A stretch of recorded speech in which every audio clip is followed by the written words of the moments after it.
여러분 인천공항 다 아시죠? 공항에서부터 나와가지고 인천대교 건너면은 송도 국제도시 나옵니다. 뭔가 한 세트 같지 않나요? 무엇을 위한 한 세트였을까요? 대한민국의 미래를 위한 한 세트입니다. 이것이 어느 날 갑자기 하늘에서 선물처럼 뚝 떨어졌을까요? 아닙니다. 많은 사람들의 땀과 노력이 거기 배어 있죠. 그러나 여러분, 이 역사적인 프로젝트가 30년 전 불과 33살의 젊은 공무원의 비전과 도전으로부터 비롯됐다고 하면은 여러분 믿으시겠어요? 1980년대 중반에 인천은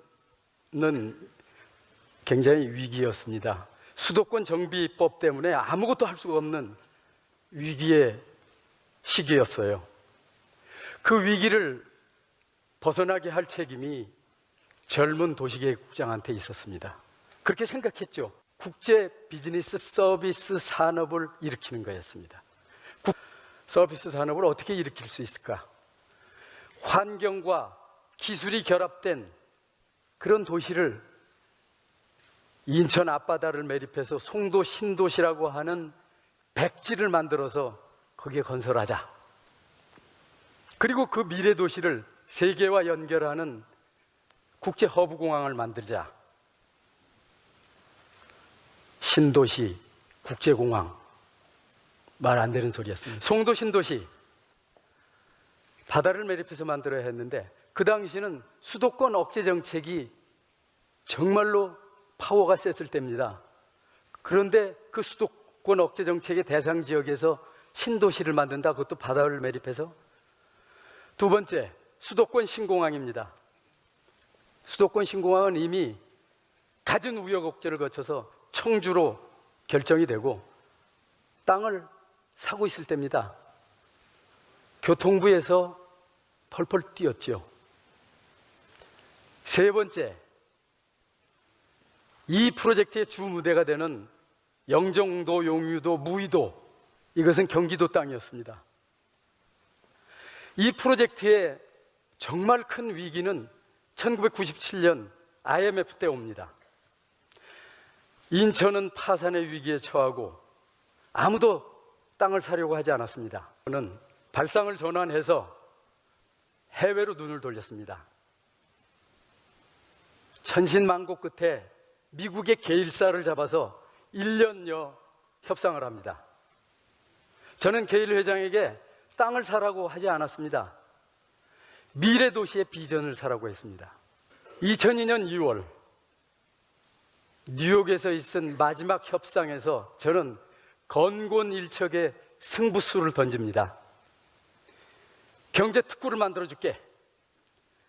공항과 직결되는 제2연륙교를 만들어 드리겠습니다. 그리고 지하철을 넣어 드리겠습니다.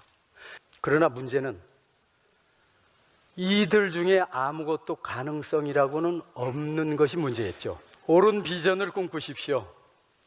옳은 비전은 간절한 염원에서 옵니다. 나는 비전이 옳다면 힘은 반드시 따라온다고 생각을 합니다. 모든 문제가 발생하는 또 하나의 원인, 그것은 본질에서 벗어나는 겁니다. 본질을 아는 힘, 그것은 리더십의 기본입니다. 업의 본질을 알면 문제가 보이고 답이 보입니다. 그리고 그것을 실행하는 능력까지 있으면 더 좋지요. 여러분, 오늘날 우리가 직면하고 있는 리더십의 위기, 그것은 비전의 문제에서 오고 본질의 문제에서 오고 실행의 역량의 문제에서 여러분, 우리 주변에 있는 흐르는 공항을 만들자고, 그리고 흐르는 도시를 만들자고 한 공항이 인천 공항이고 송도 신도시입니다. 허브 공항을 만들자고 분명히 국가가 정책을 정했습니다마는 당시에 정한 장소는 청주였습니다. 그러나 한 국가 공무원의 연육교를 제안하고 지하철을 건설하겠다고 하는 탁월한 기획과 추진에 의해서 인천공항이 들어서고 바다를 매립해서 송도 신도시가 세워졌습니다. 이런 허브공항이라고 하는 것은 확장 가능성이 있어야 되는 것이고 물류가 빠르게 유통되어져야 되는 전제 조건이 있었습니다만은 사실 당시 우리 대한민국 남한의 중심부에 있었던 청주는 그게 불가능한 지역이었습니다.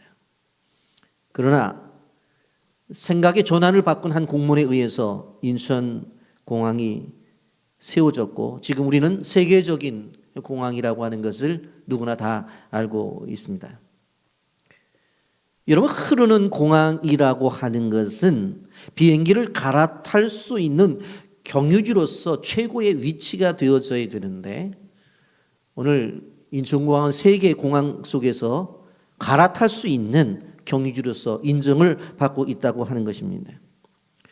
코로나 이전에 인천공항 2019년 8월에 보게 되어지면 이용 국가가 44개국으로 59 항공사가 이용을 하고 있고 이용 편수는 바로 35,566편이 이용을 했고 이용객 수는 바로 640만 2,244명.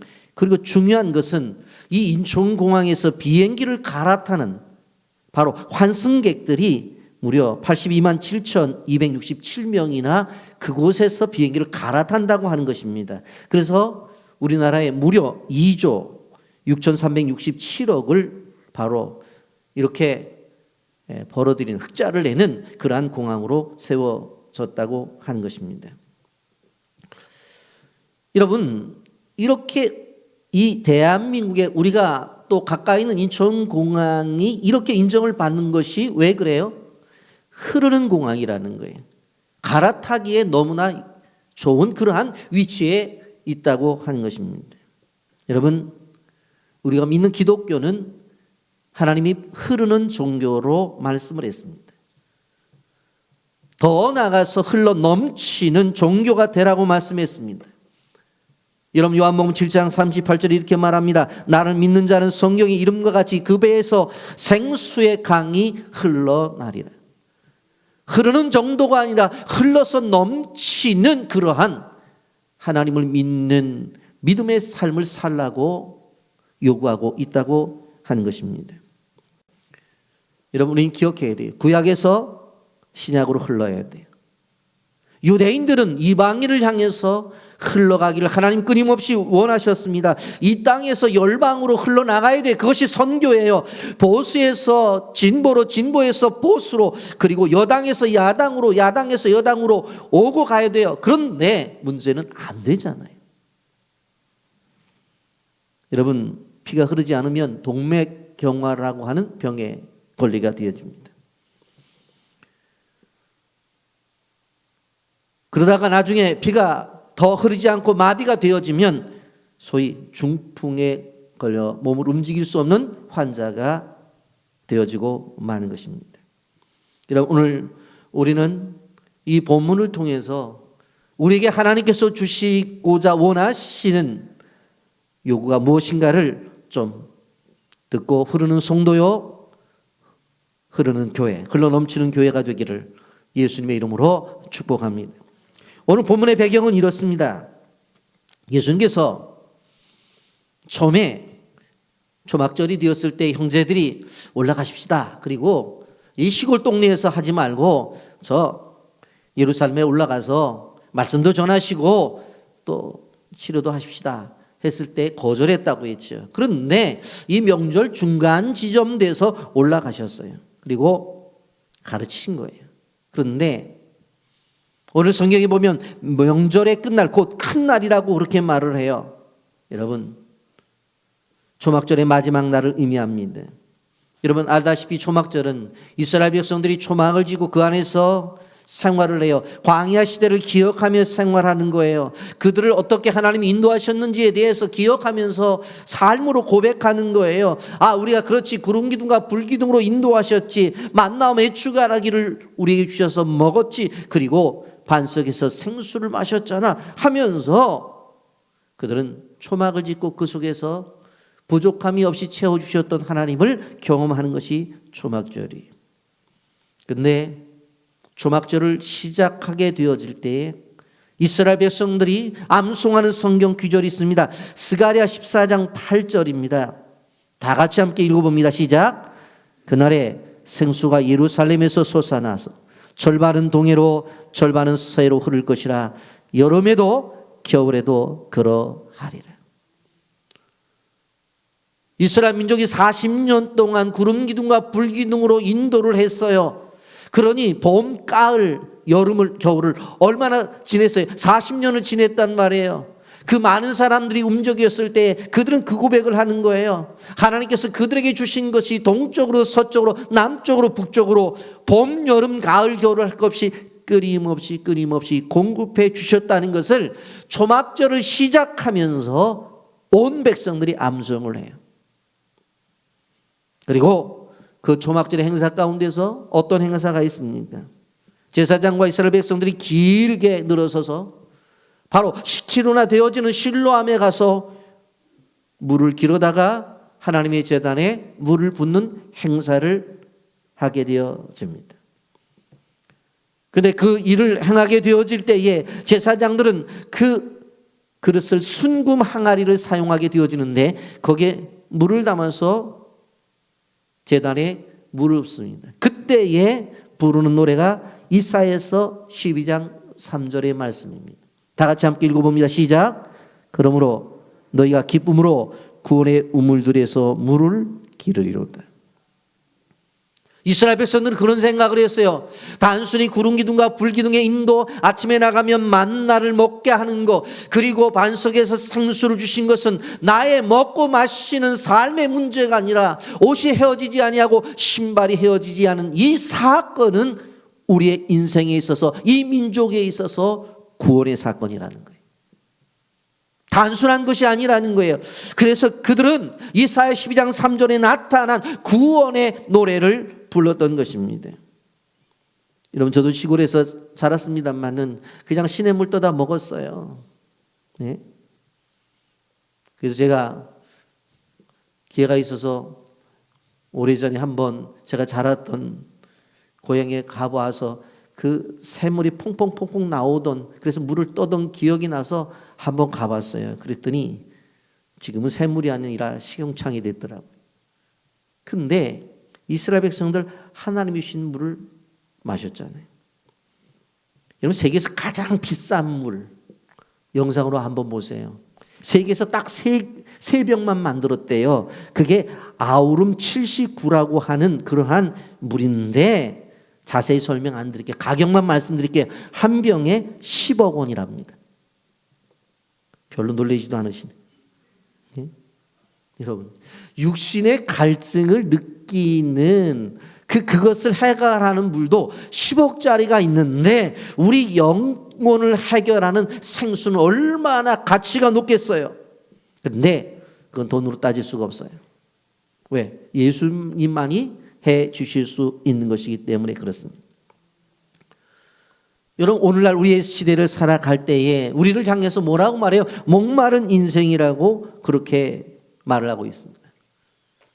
여러분, 나름대로 다 목마른 인생을 살아가요. 우리가 요한복음을 쭉 생각해 봤죠. 한밤중에 왜 니고데모가 예수님을 찾아왔겠어요? 그도 목마른 인생이었기 때문에 찾아온 거예요. 사마리아 여자가 실질적으로 남들이 찾아오는 그때가 아니라 한낮에 왜 물을 기르러 왔어요? 그도 목마른 여인이었어요. 베데스다 원목가에 있었던 38년 된 환자도 목마른 인생이었어요. 여러분, 떡 5덩어리에 물고기 2마리로 5,000명을 먹이고 12광주를 남겼을 때 왜 예수님을 왕으로 삼으려고 그랬어요? 그들도 목마른 인생이었기 때문에. 예수님이 우리의 왕이 되어주시면 모든 것을 책임져 줄 거라고 하는 믿음이 생기니까 그들이 예수님을 왕으로 삼았던 거예요. 여러분, 예수님 주변에 있었던 수많은 사람들은 다 목마른 사람들이었어요. 그런데 그들뿐만 아니라 오늘 성경 뭐라고 말해요? 이 시대를 살아가는 수많은 타락한 인생들은 다 목마른 사람이라고 그렇게 말씀해요. 그렇다고 한다면 이 목마른 인생들이 해야 될 것이 무엇이냐? 오늘 성경은 주님을 초청하라고 말씀합니다. 요한복음 7장 37절 38절 말씀입니다. 명절 끝날 곧 그날에 예수께서 서서 외쳐 이르시되 누구든지 목마르거든 내게로 와서 마시라. 나를 믿는 자는 성경의 이름과 같이 그 배에서 생수의 강이 흘러나오리라. 아멘.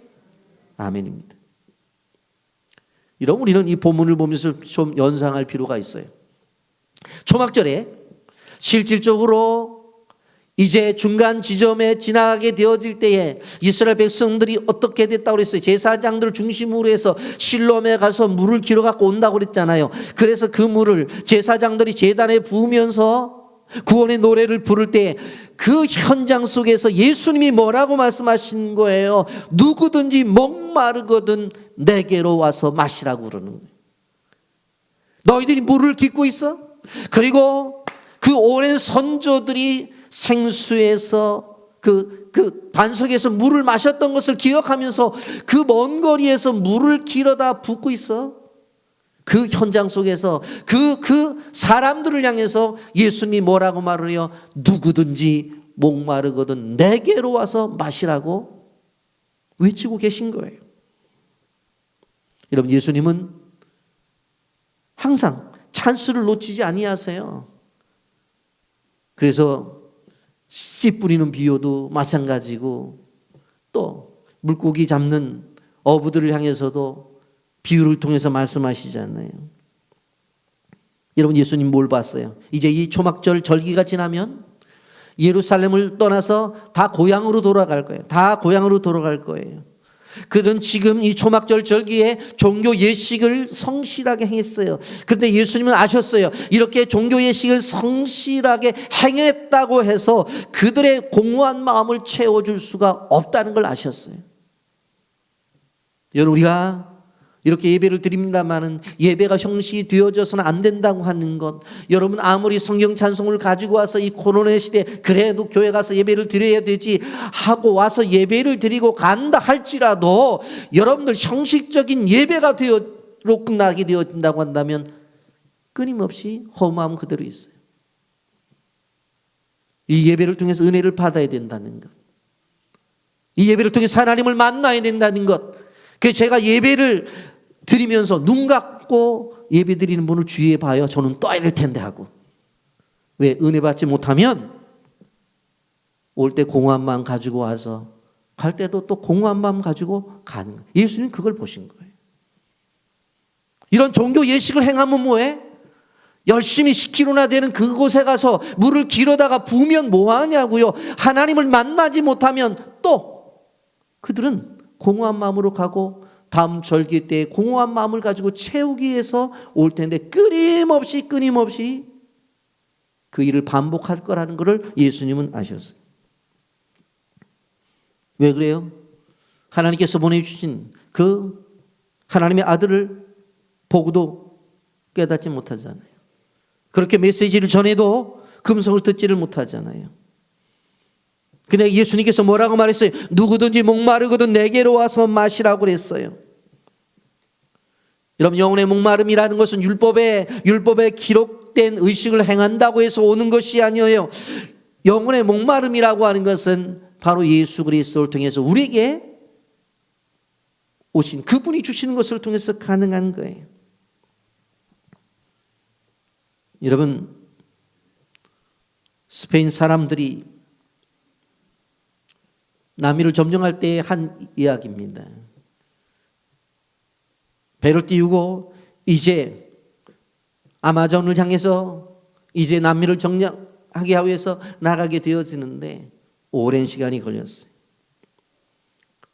근데 실질적으로 아마존에 도착을 해서 아마존 강에 들어가게 됐어요. 그런데 물이 다 떨어졌단 말이에요.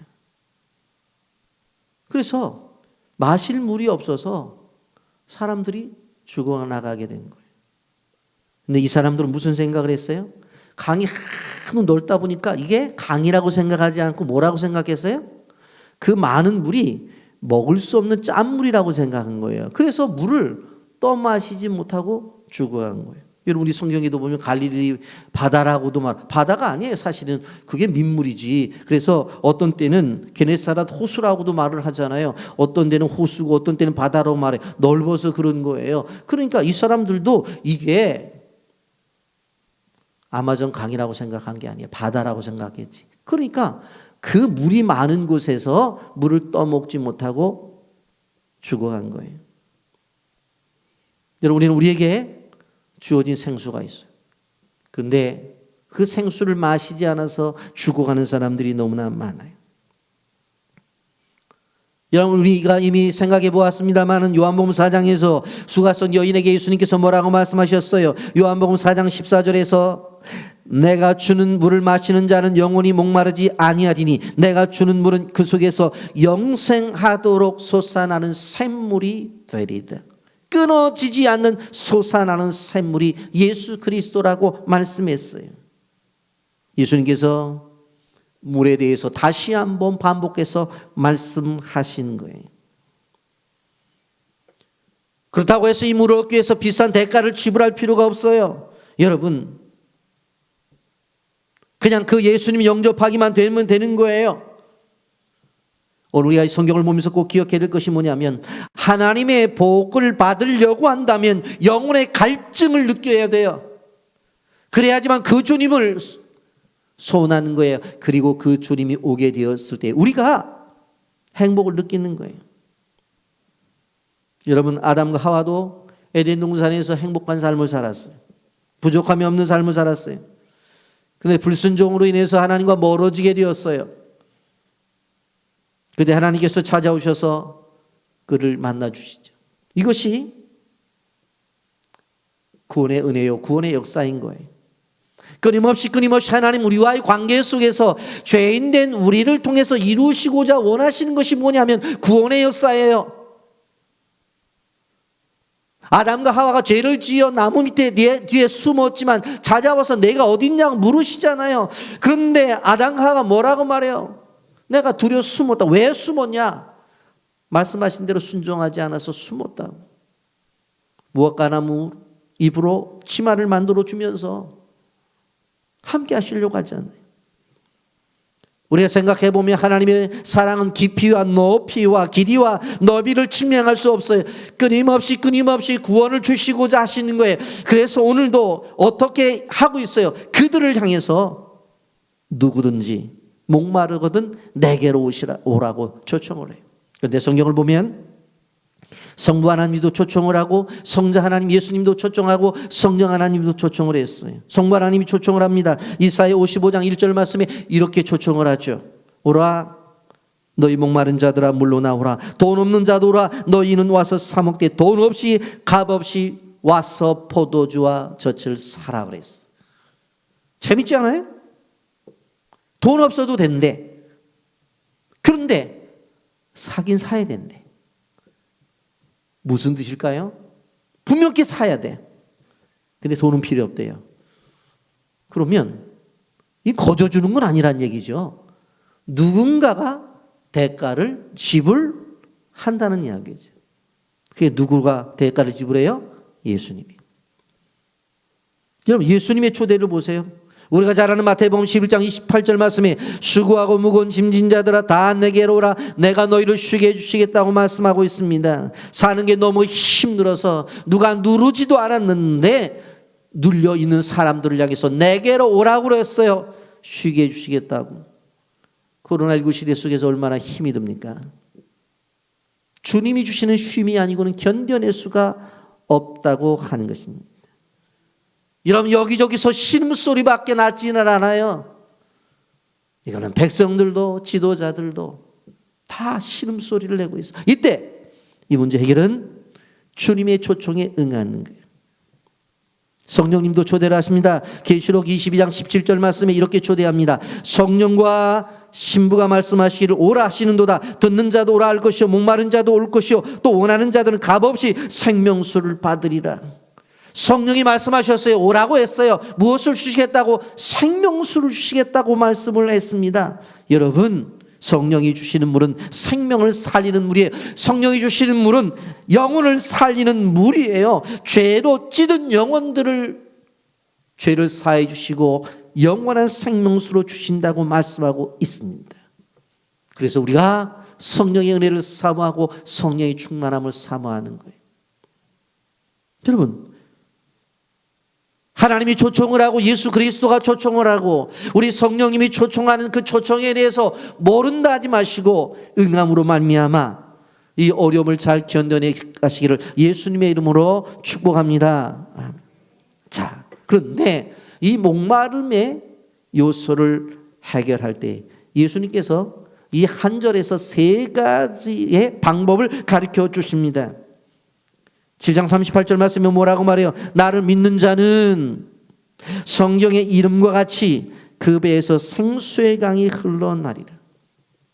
첫째 뭐라고 말했어요? 나를 믿는 자는 믿어야 된다고 하는 거예요. 믿어야 된다.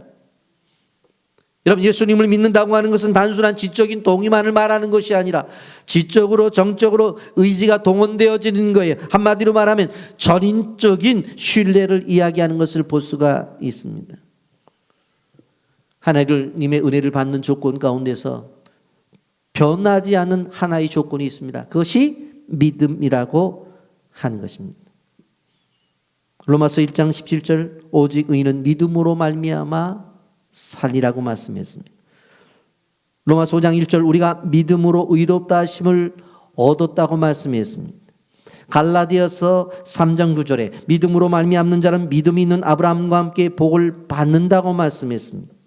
갈라디아서 3장 14절에 또 믿음으로 말미암아 성령의 약속을 받게 하려 함이라고 말씀했습니다.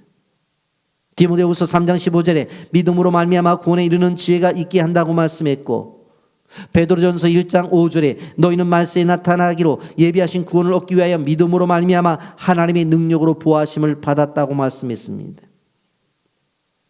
여러분, 하나님이 보실 때 성도의 가장 큰 덕은 믿음이 있느냐 없느냐입니다. 성도가 믿음이 없다면 아무것도 아니에요. 여러분, 믿음만이 성도가 사는 길이요 믿음만이 성도가 살아가는 의로운 길이며 믿음만이 성도가 구원을 받는 길이고 믿음만이 성도가 하늘의 복과 땅의 복을 받을 수 있다고 하는 것을 기억해야 돼요. 믿음만이 성령이 충만하게 삶을 살아가는 것이요 믿음만이 하늘의 지혜를 얻는 것이고 믿음만이 성도가 하나님의 보호를 받는 것이에요. 그러므로 믿음만큼 성도에게 중요한 것이 없어요. 오늘 성경은 그렇게 말하잖아요. 나를 믿는 자는, 나를 믿는 자. 두 번째, 성경의 이름과 같이 그랬어요. 성경의 이름과 같이. 이런 구약 성경에서부터 신약 성경까지 끊임없이 생수를 공급해 주신다는 약속이 어디에 있어요? 성경에 기록이 되어 있다고 하는 거예요. 이사야 12장 3절 그러므로 너희가 기쁨으로 구원의 우물들에서 물을 기르리로다. 스가랴 4장 6절 말씀 이렇게 말합니다. 만군의 여호와께서 말씀하시되 이는 힘으로 되지 아니하며 능으로 되지 아니하고 오직 나의 영으로 되느니라. 아멘. 그 다음 흘러나오리라고 그랬어요. 생수의 강이 흐를 것이다. 생수의 강이 흘러 넘칠 것이다 라고 그렇게 말씀하고 있는 것을 볼 수가 있습니다. 원어적으로 보면 이것은 단순한 강이 아니라 홍수라는 의미를 갖고 있어. 아주 넘치는 거예요. 넘치는 거예요. 여러분, 에스겔서에 하나님께서 그 환상을 보여주셨어요. 에스겔서 47장에 보면 생수의 환상이 나타나죠. 여러분, 당시 이스라엘 백성들은 포로가 되어 영혼의 목마름이 있었고 삶 속에서 간절한 목마름이 있었던 것을 볼 수가 있습니다. 그런데 에스겔서 47장 1절에 보면 성전을 중심으로 해서 물이 흘러나와요. 처음에 물은 어떻게 되어져요? 발목에, 두 번째 보니까 무릎에, 세 번째 보니까 허리에, 나중에 재보니까 헤엄을 칠 정도로 물이 많아져요. 여러분, 강단에서 물이 나와서 점점 흘러가고 이것이 많아졌다고 하는 사실에 주의 깊게 봐야 돼요. 무슨 얘기인가 하면 바로 하나님께서 원하시는 이 생명수의 물은 흘러간다는 거예요. 그리고 이것은 점점 많아진다는 거예요. 여러분, 이것을 우리가 바꿔 생각해 보죠. 생명이라고 하는 것, 이것은 절대로 자기 안에만 머무르는 게 아니에요. 그리스도인의 삶이라고 하는 것은 단순한 게 아니에요. 소모하는 삶을 사는 사람들입니다. 한마디로 말하면 그리스도인들은 흐르는 사람이에요. 그래서 나중에 내가 가지고 있는 것이 다 흘러서 흘러나가 어떻게 보면 내가 아무것도 없는 존재가 되어지는 것, 그게 바로 그리스도인의 삶이에요. 지난번에 말씀을 드렸죠. 하나님이 내게 주신 것들을 자꾸 드리고 나누고 베풀어서 내게는 아무것도 없는 것이 아니라 어느 한순간에 하나님이 채워주시는 것을 경험하는 것, 그것이 그리스도인의 참된 삶이라는 거예요. 여러분, 저는 그런 생각을 해봐요. 하나님의 교회가 어떤 교회냐? 정말 하나님이 우리에게 주신 것들을 끊임없이 흘려보내서 나중에는 아무것도 없는 것을 바라보면서도 감사하고 기뻐할 수 있는 교회, 이게 진정한 교회. 여러분, 교회도 흐름이 있어야 돼요. 고여있는 물은 썩기가 마련입니다. 여러분, 우리가 그렇게 큰 교회는 아니지만 오늘 예배를 드리는 성도들, 가정에서나 교회에서 예배를 드리는 성도들에게 제가 부탁하는 것은 뭐냐면, 교회는 이 썩어져가는 세상 속에서 혈관 역할을 한다는 걸 알아야 돼. 우리가 건강하게 되어지면 이 사회는 돌아가게 돼 있어요. 근데 교회가 막혀져 버리면 동백경화가 걸려요. 그리고 나중에는 더 나가서 어떻게 해요? 다 이 사회가 중풍병이 걸려버려요. 움직이지를 않아. 교회가 흐름이 있을 때 사회는 건강해진다는 사실에 대한 믿음을 가져야 돼요. 그래서 받은 바 축복을 나만 만족하는 데 쓰게 되어지면 그 축복이 한순간에 부패가 되어져요. 여러분, 어떤 사람들은 축복을 수집하는 수집상이 되어져 버렸어. 우리 남편은 이렇게 했어. 그래? 우리 애들은 이래. 사업이 잘 돼. 건강해. 다 모아놨어요. 하나님이 주신 축복을 어떻게 해요? 수집하는 수집상이에요.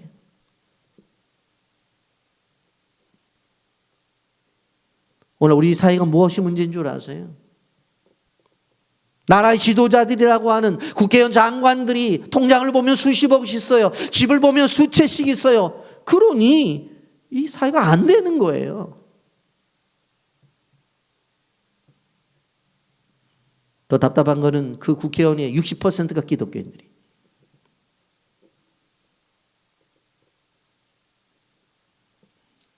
우리는 이 시대 속에 살아있는 혈관이 되어져야 돼요.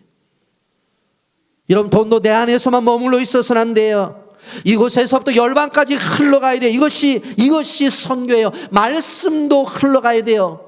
여러분들 오늘 은혜를 받았다고 한다면 교회 나오지 않는 이웃들이나 친구들에게, 가족들에게도 이야기를 해야 돼요. 내가 받은 은혜가 내 안에 머무르는 것이 아니라 이 은혜도 흘러가야 되는 거예요. 그것이 성경이 가르쳐 주는 거예요. 여러분, 그랬더니 어떤 일이 벌어져요. 에스겔서 47장 9절, 이 강물이 이른 곳마다 번성하는 모든 생물이 살아나고 또 고기가 심히 많으리니 이 물들이 흘러감으로 바닷물이 되살아나겠고 이 강이 이르는 각처의 모든 것이 살 것이며 그랬어요. 여러분, 끊임없이 나타나, 길어서 제가 말씀을 읽어드리지 않았지만 12절 말씀까지 보면 이 물이 흐르는 곳마다 생물이 살아나고 고기가 많아졌다고 말씀하고 있어요. 이 물이 흘러가는 곳마다 바닷물이 솟게 되었다고 그랬어요. 이 물이 가는 곳마다 어부들이 몰려들어요. 각종 실과의 나무의 열매가 맺어졌어요. 물이 성전에서 흘러나가게 되어질 때에 물이 흘러가기도 하지만 이 물이 점점 많아졌다는 걸 기억해야 돼요. 발목에서 무릎으로, 무릎에서 허리로, 나중에는 헤엄칠 정도로. 오늘 주간이 추수감사주일입니다. 저는 늘 기도하면서 나가는 것이 뭐냐면, 우리 교회가 빨리 건축을 해서 정말 예전처럼 좀 주어지는 물질을 가지고 정말 나눴으면 좋겠어요. 이 다음 주간에 우리가 앞에 과일과 야채들, 쌀 이런 것을 가지고 장식을 하게 되어지는데 드리는 거잖아요. 이번에는 우리 총신대학 신학대학원에 외국에서 와서 목사가 되겠다고 공부하는 형제 자매들이 있어요. 우리 교회도 한 명 또 맡아가지고 인도의 아룬이라고 하는, 여러분 인터넷 들어가면 아룬이라고 나오잖아요. 인도인데 우리 교회에 와서 배우고 싶다고 그래갖고 마이클하고 샤샤하고 아주 친구가 돼가지고 하는 친구가 있어요. 그래서 올 때는 또 같이 데리고 와요. 또 같이 아마 다음 주에 와서 예배 드리면서 특성도 같이 할 거예요. 아주 잘생겼어요. 낳기도 않았는데 키우지도 않았는데 어느 날 우리 교회 아들이 또 하나 생긴 거예요. 거기에 외국인 학생들이 한국에 와서 공부하는데 다 그 아이들에게 다 이번에 추수감사절 때 들어온 것들을 나눠줄 거예요. 우리는 드리고 그것을 가지고 나누고 베풀고. 이게 하나님의 원리. 흘러가야 돼요. 흘러가되 여기서 나온 게 조금 가다가 이 양이 많아서 양이 적어갖고 말라버리면 흐르는 게 아니라니까는요. 이게 그냥 계속 많아져야 돼. 많아져야 돼. 여러분 기도하세요. 나를 통해서 베풀고 나누고 섬기는 것들이 조금 가다가 마르는 것이 아니라 점점 많아지게 하옵소서. 아멘. 처음에는 발목에서, 나중에는 무릎에서, 나중에 허리까지, 나중에는 헤엄칠 수밖에 없는 놀라운 흐름과 넘치는 은혜를 주시옵소서. 아멘. 예수님의 모습을 보세요. 예수님이 십자가 앞에서 피 한 방울까지 아끼지 않고 다 보냈어요. 그런데 피가 흘러가 보니까 어떻게 되어져요? 예수님의 피는 오늘도 마찬가지잖아요. 전 세계 예수님 이후에 그 전에 믿었던 모든 사람들이 그 예수님의 보혈의 피로 말미암아 구원을 받았잖아요. 이게 하나님의 은혜예요. 여러분 사회심리학자이면서 정신분석자인 에리 프롬이라고 하는 사람이 있습니다. 이 사람은 두 가지로 나눌 수가 있다. 어떤 사람이 있냐면 첫째는 소유의 양식을 갖고 살아가는 사람이고 두 번째로는 존재의 양식을 갖고 살아가는 사람이 있다. 예, 철학적인 얘기라 어려운 건데 제가 쉽게 풀이해 줄게. 소유의 양식을 갖고 살아가는 사람은 뭐냐면 무엇을 소유했느냐에 따라서 자신의 인생의 가치를 생각하는 거예요. 그래서 이런 사람은 집이 몇 평이야. 이런 사람은 차가 무슨 차야? 외제차야? 이런 사람은 옷은 명품이 아니야. 그래갖고 이 사람들은 말이에요. 보면 여기다 두고 여기다 목에다도 다 붙이고 다녀. 이해가 잘 안 돼. 가방은 또 뭐야? 무슨 뽕 해갖고 하더라고 보니까. 근데 그것도 가짜가 많대요. 왜? 소유가 자신을 이야기한다고 생각하니까. 그런데 존재의 양식을 갖고 살아가는 사람이 있다고 그랬어요. 이것이 나는 하나님 앞에 어떤 존재냐? 내가 다른 사람들 앞에 어떤 존재냐? 내가 다른 사람 앞에 어떤 존재냐? 그런데 더 나가서 뭐냐면 여러분들에게 내가 목사잖아요. 그런데 나는 목사긴 목사인데 어떤 목사냐는 거예요. 내가 애들한테 엄마인데 어떤 엄마냐는 거예요. 내가 애들한테 아빠인데 어떤 아빠냐는 거예요. 이것이 뭐냐면 존재의 그 가치를 늘 생각하는 거예요. 여러분 생각해 보세요. 여러분 성경에 보면 제일 오래 산 사람이 있어요. 무두셀라라는 사람이에요. 무려 969년을 살았어요. 되게 오래 살았죠? 969년. 그런데 성경에 보면 무두셀라에 대해서 장장 세 귀절을 얘기해요. 세 귀절을 얘기하는데 여러분 창세기 5장 25절부터 27절을 다 같이 함께 읽어봅니다. 다 같이 읽습니다. 시작. 무두셀라는 180세에 라멕을 낳았고 라멕을 낳은 후 780년을 지내며 자녀를 낳았으며 996세에 살고 죽었더라. 세 절인데 내용은 아무것도 없어. 뭐 했다는 거예요? 무두셀라는 187세에 라멕을 낳았고, 나도 하는 거예요. 나도 애 둘 낳았어요. 20절에 라멕을 낳은 후 782년을 지내며, 나도 인생 지내고 있잖아요. 지내며 또 자녀를 낳았으며 10년에 하나씩 낳았어도 90명 낳겠네. 그 다음에 27절 그는 990세를 살고 죽었더라. 내용이 뭐가 있어? 내용이 낳았고 지내며 낳았으며 죽었더라 이거잖아요. 한마디로 말하면 이런 인생 살지 말자는 거예요. 이런 인생을 살지만 무두셀라를 성경적인 인생으로 살았다고 얘기하는 사람들이 없다고 하는 거예요. 우리는 기억해야 되는 것이 무엇인가 하면 죽었지만 잊어지는 존재가 아니라 죽었지만 말하는 사람이 되어져야 돼요. 예수님을 보십시오. 예수님은 죽었지만 끊임없이 주일날 그 예수님에 대해서 예배를 드리고 있잖아요. 여러분, 그는 3년 정도밖에 공생의 생활을 하지 않았지만 2000년이 지난 지금도 그분은 강단을 통해서 말씀하시고 계시잖아요. 아브라함도 죽었지만 말하고 있잖아요. 모세도 죽었지만 말하고 있었어요. 다윗도 베드로도 요한도 마찬가지예요. 그런데 우리는 요셉이라는 인물을 생각해 봤죠. 참 대단한 분이에요. 그는 110세에 죽으면서 뭐라고 말을 했어요? 창세기 50장 25절에 이렇게 말해요. 당신들은 이제 고향 땅에 올라가게 될 텐데 내 해골을 메고 올라가라는 거예요. 그래서 이스라엘 백성들이 정말 애굽의 고통 속에서 요셉의 무덤을 보면서 뭐라고 생각했어요? 저 무덤이 고향으로 갈 때 우리도 갈 것이다. 그 생각을 했어요. 그래서 400년 동안 있다가 출애굽을 할 때 요셉의 해골, 요셉의 뼈 남아있는지 안 남아있는지 모르겠어요. 400년 지났는데 그 무덤을, 그 관을 메고 간다고. 이게 뭐예요? 죽었지만 잊혀진 존재가 아니라 죽었지만 말하는 존재.